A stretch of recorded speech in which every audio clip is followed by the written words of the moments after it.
ایک بزرگ فرماتے ہیں کہ میں اپنے دوست کے جنازے میں گیا، میت میں گیا، جب میں اس کی اینٹ لگا رہا تھا، بلکہ کب، یہ بھی بڑی بات ہے، فرمایا کہ وہ جو تھا میرا بھتیجا تھا، بزرگ اللہ کے ولی کہتے ہیں میرا بھتیجا تھا، اس کا انتقال ہوا، موت کے وقت میں گیا تو میں نے کہا نادان، غفلت میں زندگی تو نے گزار دی، کوئی نیک عمل نہیں کیا۔ یہ بھی بات یاد رکھنا، کچھ لوگوں کو نیکیوں پہ بڑا بھروسہ ہے، نیکیوں پہ نہیں، اللہ پہ بھروسہ ہونا چاہیے۔ ہاں، نیکیوں پہ ناز نہ کرو، نیکی کرو اس پہ ناز نہ کرو، ناز تو اللہ پہ کرو، اس کے رسول پہ کرو، اس کے کرم پہ کرو۔ عمل سے جنت نہیں ملے گی، خدا کے کرم سے ملے گی، لیکن اللہ کے کرم کی شکل عمل ہے، عمل کے ذریعے اس کے کرم تک پہنچ سکتے، اس کی رحمت تک پہنچ سکتے، کیونکہ قرآن کہتا ہے ان رحمت اللہ قریب من المحسنین، بے شک نیکوں کے قریب اللہ کی رحمت ہے۔ نیک عمل کرو گے تو رحمت ملے گی، اس کی رحمت سے جنت ملے گی۔ لیکن سنیے، وہ بزرگ فرماتے میں نے اپنے بھتیجے سے کہا زندگی غفلت میں گزار دی، اب کیا سوچتا ہے، مر رہا ہے نزا کے عالم میں۔ اس نے کہا چچا جان، اگر میرا معاملہ میری امی کے سپرد کیا جائے تو میری ماں مجھے جہنم میں بھیجے گی کہ جنت میں؟ تو چچا جو اللہ کے ولی تھے انہوں نے کہا اگر تیری ماں فیصلہ کرے تو وہ تجھے جنت میں بھیجے گی۔ تو انہوں نے مسکرا کے کہا جب ماں کے ہاتھ میں فیصلہ ہو تو وہ جہنم میں نہ ڈالے تو جو اللہ 70 ماؤں سے زیادہ مہربان ہے وہ مجھے جہنم میں کیوں ڈالے گا؟ بس اسی گمان کی اللہ نے لاج رکھی، اور یہ کہتے ہوئے وہ دنیا سے چلا گیا۔ وہ بزرگ فرماتے میں اس کی قبر میں اترا، اینٹ لگا رہا تھا، اینٹ لگاتے ہوئے ایک اینٹ کھسک کر کے گری تو میں نے دیکھا کہ اس کی قبر میں نور ہی نور ہے۔ میں نے جھانک کر دیکھا تو واللہ جہاں تک میری نظر جا رہی تھی وہاں تک اس کی قبر کشادہ کر دی گئی تھی۔ یہ مومن کی قبر ہے، یہ مومن کی موت ہے، لیکن ہم ڈرتے موت سے، کیوں؟ یہ جو جتنا معاملہ بیان کیا گیا نا کہ مصیبت ہے، تکلیف ہے، بلا ہے، یہ کس کے لیے؟ جس سے اللہ ناراض ہو۔ لیکن ایک بات اور عرض کر دوں تاکہ غلط فہمی دور ہو جائے، مومن مرے تو بھی اس کو تکلیف ڈالی جاتی ہے، اور کافر مرے تو بھی اس پہ تکلیف ڈالی جاتی۔ تکلیف سب کو ہوتی، تکلیف سب پہ ڈالی جاتی، اتنا یاد رکھنا، اور اتنی تکلیف ڈالی جاتی ہے ایسا لگتا ہے جیسے سینے پہ آسمان اور زمین سمیٹ کے رکھ دیے گئے۔ سانس لیتے وقت اتنی تکلیف ہوتی ہے، مرتے وقت ایسا لگتا ہے جیسے سوئی کے ناکے سے سانس لے رہے ہیں۔ اتنی تکلیف ہوتی ہے موت کے وقت، ایسا لگتا ہے جیسے پیٹ میں ببول کا درخت ڈال کر کے اس کو کھینچا جا رہا ہے، یہ تکلیف ہوتی ہے۔ لیکن مومن پہ بھی تکلیف ڈالی گئی اور کافر پہ بھی ڈالی گئی۔ کافر اس تکلیف کو محسوس کرتا ہے، مومن محسوس نہیں کرتا۔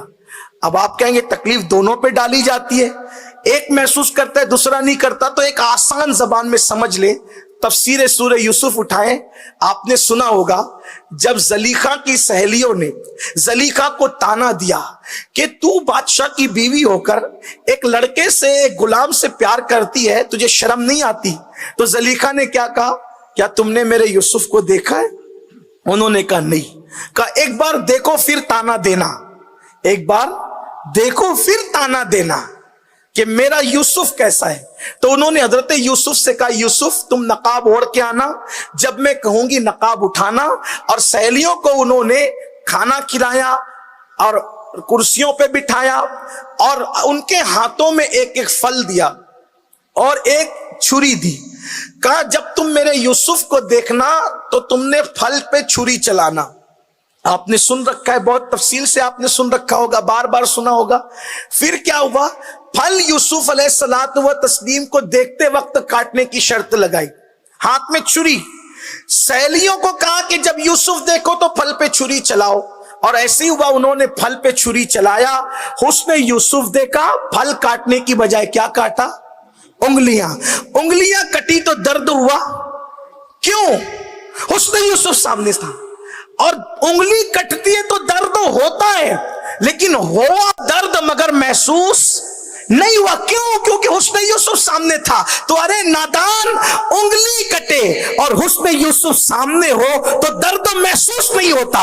تو مومن پہ بھی درد ڈالا جاتا ہے، لیکن وہاں یوسف ہوتے ہیں جہاں انگلیاں کٹ رہی تھی، اور یہاں جانے یوسف محمد الرسول اللہ کا جلوہ بے نقاب ہوتا ہے۔ حسن یوسف ہو تو انگلی کٹنے کا درد نہیں ہوتا، اور اگر حسن مصطفیٰ ہے تو موت آنے کا درد کیسے ہو سکتا ہے؟ اسی لیے تو میرے آقا فرماتے ہیں اللہ نے میرے بھائی یوسف کو میرے حسن کا آدھا عطا کیا، تو جہاں آدھا حسن ہو وہاں انگلی کٹنے کا درد نہیں، جہاں حسن مجسم ہو تو وہاں موت کی تکلیف کا درد کیسے ہو سکتا ہے؟ اس لیے مومن کو موت کے وقت رسول اللہ کا دیدار کرایا جاتا۔ اتنی خوبصورت ہے مومن کی موت، لیکن شرط ہے مرے تو کوئی مومن مرے۔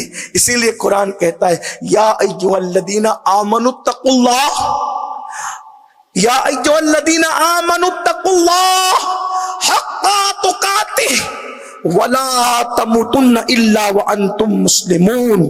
اے لوگو، اے ایمان والو، اللہ سے ڈرو جیسا ڈرنے کا حق ہے، اور تم نہ مرنا کس حالت میں؟ مگر کہ تم مسلمان ہو، یعنی جب تمہیں موت آئے تو ایمان کی حالت میں آئے۔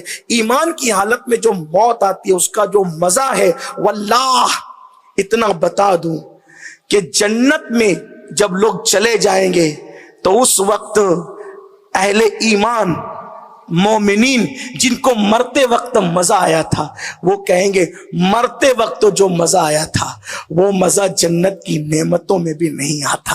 یہ ہے مومن کی موت، لیکن افسوس کہ ہم مومن بس مومن رہیں، اور یاد رکھیے اللہ سے دعا کریں کہ اللہ ایمان پہ خاتمہ کرے۔ یہ آسان نہیں ہے۔ اگر کوئی ولی بھی ہو جائے، ولی بننے کے بعد بھی خطرہ رہتا ہے ایمان چھن جانے